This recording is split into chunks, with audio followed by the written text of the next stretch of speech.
मित्रांनो, नरेंद्र मोदी नंतर भारताचे पंतप्रधान कोण होऊ शकते? आज आपण पाहणार आहे असे 5 चेहरे जे देशाची कमान हातात घेऊ शकतात. तर याच लिस्ट मध्ये नंबर 5 वर येतो जे.पी. नड्डा, बीजेपीचे राष्ट्रीय अध्यक्ष.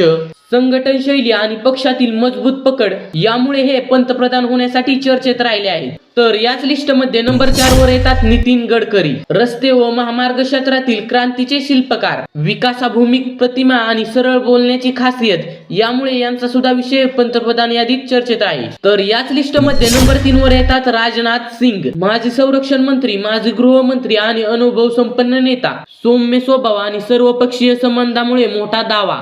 पंतप्रधान लिस्ट मध्ये यांचं सुद्धा नाव चर्चेमध्ये आहे. तर याच लिस्ट मध्ये नंबर 2 वर येतो योगी आदित्यनाथ, उत्तर प्रदेशचे मुख्यमंत्री. कठोर निर्णय घेण्याची क्षमता आणि हिंदुत्वाच्या जोरदार भूमिकेमुळे राष्ट्रीय पातळीवर लोकप्रियता. यामुळे हे सुद्धा पंतप्रधानांसाठी चर्चेचे विषय बनले आहेत. तर याच लिस्ट मध्ये नंबर 1 वर येतात अमित शहा, बीजेपीचे चाणक्य म्हणून ओळखले जाणारे अमित शहा, त्यातून मोदींचे सर्वात जवळचे सहकारी.